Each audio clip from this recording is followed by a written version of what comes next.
मेरी बुक पढ़ने के बाद में कई दोस्तों ने मुझसे ये सवाल पूछा है कि आपने इतने सारे डाइट में चेंजेस बोले, सजेशन बोले, ये हम नहीं कर सकते। कम से कम चेंजेस या बिना किसी चेंज के भी हम वेट लॉस कर सकते हैं क्या? ये सवाल मुझसे लोगों ने पूछा है। तो इसका जवाब है हाँ, आप बिना कोई चेंज किए भी या कम से कम चेंजेस करके भी आप वेट लॉस कर सकते हो। डायबिटीज़, बीपी, कैंसर, इन सारी चीज़ों को भी रिवर्स कर सकते हो। कैसे? तो अभी बहुत सारी चीज़ें तो मैंने अपनी बुक में कवर की है, living in harmony with the sun. लेकिन इसके अलावा अब मैं आपके साथ में एक बहुत बड़ी सीक्रेट शेयर करने जा रहा हूँ। आप चपाती खाते हो, राइस खाते हो या भाकरी खाते हो या दाल खाते हो, कैसे खाते हो? गर्मा गर्म खाने की आदत है। कई सारे डाइटिशियंस, न्यूट्रिशनिस्ट भी बोलते हैं कि जो भी खाओ गर्मा गर्म खाओ। लेकिन क्या आपने देखा है कि पहले ज़माने में जब लोग खेत पर जाया करते थे या आज भी हमारे घर पे जो मेहनत मजबूत मजदूरी करते हैं, तो वो किस तरीके से खाना खाते हैं? हमारा बासी खाना खाते हैं। हमारा बासी खाना खाने वाले लोग तंदुरुस्त दिखते हैं, उनको कोई बीमारियां नहीं होती है। और हम ताज़ा खाना खाते हैं और इतनी सारी बीमारियां लग जाती है, वेट बढ़ता रहता है लगातार। तो अब ये एक सीक्रेट आप समझ लीजिए कि जब आप ताज़ा फलका खाते हो, ताज़ा चपाती खाते हो, ताज़ा भाकरी खाते हो, तो वो मोड़ी जा सकती है, उसमें लचीलापन होता है। सब्जी पकड़ लो, चाहे उसमें दाल पकड़ लो, उसके अंदर बिल्कुल आराम से पकड़ा जाता है। लेकिन यही अगर मैं ठंडी खाने जाऊँ तो बड़ा भद्दा सा लगता है, उसमें कुछ पकड़े नहीं जाए। तोड़ने जाओ तो पूरा पूरे टुकड़े टुकड़े हो जाए उसके। भाकरी, ज्वारी और बाजरे की भाकरी तो ठंडी होने के बाद में तो ऐसी हो जाती है कि उसमें पूरा चूरा हो जाता है बिल्कुल उसका हाथ में लेते ही। राइस, अभी ठंडे राइस अगर मैं खाने जाऊँ तो थोड़ा कड़क कड़क लगते हैं, नरमाश उसके अंदर की चली जाती है। वो बड़ा मुश्किल हो जाता है उसको चबाना। तो कैसे खाए ठंडा खाना, कैसे खाया जा सकता है और ठंडा खाना क्यों खाए, इसकी सीक्रेट मैं आपके साथ में शेयर करता हूँ। जब हम गरम खाना खाते हैं तो उसके अंदर जो खाने में जो फल का होता है, चपाती ये भाकरी होती है या राइस होता है, इनके अंदर होता है स्टार्च। गरमा गर्म बनी हुई चीज़ के अंदर बहुत बड़ी मात्रा में स्टार्च होता है। ये जब हमारे पेट में जाता है, गर्मा गर्म ये जो चपाती, भाकरी, राइस जब हमारे पेट में जाता है, इसके अंदर का स्टार्च जो है अंदर फूट पड़ता है। बिल्कुल एक एनर्जी का भंडार इसमें से निकलता है।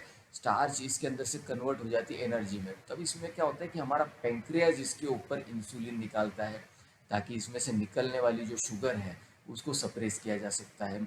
हमारा पेट क्या करता है, हमारी आंतें क्या करती है, इसके ऊपर एसिड का जोरदार बारिश करते हैं, ताकि ये एसिड जो है इसको जला सके, इस खाने को, इसके अंदर से निकलने वाली एनर्जी को सप्रेस किया जा सके। तो बड़ी ज़ोर से पूरी ताकत इसके अंदर से, एनर्जी जो है ना इसके अंदर से फूटती है और इस वजह से हमें बीमारियां लगती हैं। अब अगर यही खाना अगर ठंडा है, अगर इसे मैं बिना पकाए या इसको पकाने के बाद में ठंडा किए मैं अगर खाता हूँ, तो इसके अंदर का जो स्टार्च जो है ये कॉम्प्लेक्स कार्बोहाइड्रेट में कन्वर्ट हो जाता है। हाँ, यही कॉम्प्लेक्स कार्बोहाइड्रेट जो सब्जियों में पाया जाता है या फ्रूट्स में पाया जाता है, हमारी चपाती एक स्टार्च से, एक सिंपल कार्बोहाइड्रेट से कन्वर्ट हो जाती है कॉम्प्लेक्स कार्बोहाइड्रेट में। या हमारा राइस जो है, हमारा पसंदीदा राइस जो है, गर्मा गर्म राइस जो खाने की आदत है, ये जब ठंडा हो जाता है तो ये कन्वर्ट हो जाता है कॉम्प्लेक्स कार्बोहाइड्रेट में। अब ये ठंडी चीज़ें जो है, ये ठंडी चपाती, ठंडी भाकरी या ठंडी राइस मैं कैसे खाऊं? गर्मा गर्म सब्जी ले लो, सब्जी तो गर्म खानी है, सब्जी को ठंडा करके नहीं खाना है, सब्जी गर्मा गर्म खानी है। और आप मतलब दाल जो है, दाल को भी आप मतलब गर्मा गर्म खा लो। और दाल में अगर अरहर की दाल को आप रिप्लेस करके मूंग दाल है या मसूर दाल अगर आप खाते हो तो सबसे बढ़िया। अरहर की दाल से क्या होता है, एसिडिटी फूटती है। तो कई लोगों को एसिडिटी की जो तकलीफ है ये अरहर की दाल की वजह से, जिसको तूर दाल बोलते हैं, उस वजह से है। तो तूर दाल को अरहर दाल को रिप्लेस कर लिया मूंग दाल, मसूर दाल से। टेस्ट में बिल्कुल फ़र्क नहीं आता, टेस्ट बिल्कुल लगभग सेम टू सेम है। और अब ये जो है, अब आपको ये ठंडी चपाती है, ठंडी भाकरी है, ठंडा राइस अंदर जाएगा पेट के अंदर। ये जाते ही पेट के अंदर क्या होगा, इसमें ना तो आपका पैंक्रियाज इंसुलिन का ये जो इसके ऊपर फवारा फेंकेगा, ना ही हमारी आंतें इसके ऊपर एसिड का फवारा फेंकेंगी। ये खाना सीधे सीधे आपके गट के अंदर निकल जाता है। अब गट के अंदर ये घूमता है, घूमता है, घूमता है, घूमता है, कई किलोमीटर हमारे गट के अंदर ये घूमता रहेगा। और इसको बैक्टीरिया जो है हमारे, करोड़ों करोड़ों अब्जो बैक्टीरिया है हमारे पेट के अंदर, ये क्या करेंगे, अब इस कॉम्प्लेक्स कार्बोहाइड्रेट को खाना शुरू करेंगे। इसके अंदर से न्यूट्रिशन धीरे धीरे निकालना शुरू करेंगे। तो अगले 24 से 36 से 50 घंटों तक इसमें से धीरे धीरे धीरे धीरे प्रोटीन बनेगा। वो प्रोटीन आपकी बॉडी को लगातार एनर्जी देता रहेगा। इसमें से कैल्शियम निकलेगा, जिंक निकलेगा, मैग्नीशियम निकलेगा, विटामिन K1 K2 निकलेगा, विटामिन D3 बनेगा, विटामिन B12 बनेगा। ये सारे बनेंगे और आपकी आंतों में से धीरे धीरे पूरे बॉडी को सप्लाई होते रहेगा। उसके बाद में क्या हो जाएगा, कई महीनों तक आप 3 महीने 4 महीने तक लगातार इस तरीके से ठंडी चपाती, ठंडा राइस, ठंडी भाकरी खाने की आदत डाल देंगे, तो फिर आपके बॉडी के अंदर की जो इनसिक्योरिटी बनी हुई थी, वेट बढ़ाने की जो इनसिक्योरिटी बनी थी, इन्फ्लेमेशन हो गया था गर्मा गर्म खाने की वजह से, बॉडी में हमेशा आग रहती थी, इन्फ्लेमेशन बना रहता था, बॉडी में सूजन रहती थी।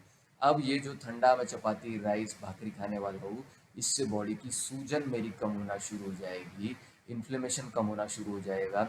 अब इंसुलिन कम से कम बन रही है शरीर में, आप मीठा आप कोई खा ही नहीं रहे हो, शक्कर वाली कोई चीज़ आप खा ही नहीं रहे हो, राइस चपाती भी आपका स्टार्च निकल गया अभी इसमें से बाहर, तो आपका डायबिटीज़ ब्लड प्रेशर जो है ये रिवर्स होना शुरू हो जाएगा। इस चीज़ का ध्यान रखना है कि इतना बढ़िया ठंडा खा चपाती राइस भाकरी खाने के बाद में रसगुल्ला या आपको गुलाब जामुन वगैरह नहीं खाना है, कोई भी मीठी चीज़ नहीं खाना है, आर्टिफिशियल शुगर से रिफाइंड शुगर से बनी हुई कोई भी शक्कर शक्कर वाली चीज़ आपको नहीं खानी है। That's it. आपको कितना सिंपल है वेट लॉस करना, कितना सिंपल है आपको डायबिटीज़ या ब्लड प्रेशर को रिवर्स करना। इसको कीजिए आप, करने के बाद में देखिए कि आपको बहुत ज़्यादा इसमें आपको सेटिस्फेक्शन मिलेगा। लेकिन एक चीज़ आपको ध्यान रखनी है कि ये डाइट फॉलो करने के बाद में भूख मिटती नहीं है पूरी तरीके से। आप जितना खाना रोज़ खा रहे थे, उससे शायद आप दुगना भी खा लोगे ना तो भी आपकी भूख मिटेगी नहीं। तो भूख उसके लिए आपको माइंड के ऊपर अपने कंट्रोल लेके आना है। या फिर दूसरा ऑप्शन आपके पास में ये है कि शकरकंद जो है, स्वीट पोटैटो, जो बेचारा अपने नाम से ही बदनाम है, शकरकंद को खा लेना है। शकरकंद को आपको सिर्फ स्टीम कर लेना है, बॉईल कर लेना है, और इसको बॉईल करके आपको थोड़ा सा नमक मिर्च और नींबू नींबू इसके ऊपर मारना बहुत ज़रूरी है। तो नींबू मारने से इसके अंदर की मिठास चली जाती है। अच्छा, आप अगर मतलब शकरकंद खाते हो तो ये आपके लिए एक स्वीट डिश का भी काम करेगा। तो आप हो सकता है शकरकंद आप एंड में खा लो, इससे भूख मिट जाती है। थोड़ा सा भी शकरकंद आप खाना खाने के बाद में खा लोगे, भूख मिट जाएगी। और डायबिटीज़ वालों के लिए, ब्लड प्रेशर वालों के लिए, कैंसर वालों के लिए, जिनको भी बड़ी बड़ी बीमारियाँ हैं, उन सब के लिए शकरकंद एक वरदान है। ये एक ऐसा कंदमूल है जो शरीर के लिए बहुत ज़्यादा फायदेमंद है। ये बेचारा सिर्फ नाम से बदनाम है, वरना डायबिटीज़ वालों के लिए, बीमारी बड़ी बड़ी बीमारी वालों के लिए शकरकंद से बेहतर तो कोई डाइट ही नहीं हो सकता है, कोई आपके लिए कोई कंदमूल ही नहीं हो सकता है। ये कीजिए, ये बस ये छोटा सा चेंज आप कीजिए। आपको अब मैं कोई आपकी चपाती छोड़ने नहीं बोल रहा हूँ, भाकरी छोड़ने नहीं बोल रहा हूँ, राइस छोड़ने नहीं बोल रहा हूँ। सिर्फ इसको फ्रिज में रख लेना है 24 घंटे तक, ठंडा होने देना है। इसको डीप फ्रिज में नहीं रखना है, नॉर्मल फ्रिज में रखना है। इसके अंदर का अग्नि तत्व निकल जाने देना है। 24 घंटे के अंदर इसके अंदर का अग्नि तत्व निकल जाएगा, ये ठंडा हो जाएगा। सिंपल स्टार्च जो था इसके अंदर का, ये कॉम्प्लेक्स कार्बोहाइड्रेट में कन्वर्ट हो जाएगा। और फिर देखिए आपका शरीर धीरे धीरे आप बिल्कुल शेप में आना शुरू हो जाओगे। ये करोगे और फिर आप देखोगे कि अपने अंदर कितना बढ़िया पॉजिटिव चेंज आ रहा है। शेयर कीजिए। मेरी किताब है, ये किताब भी आपको पढ़नी है।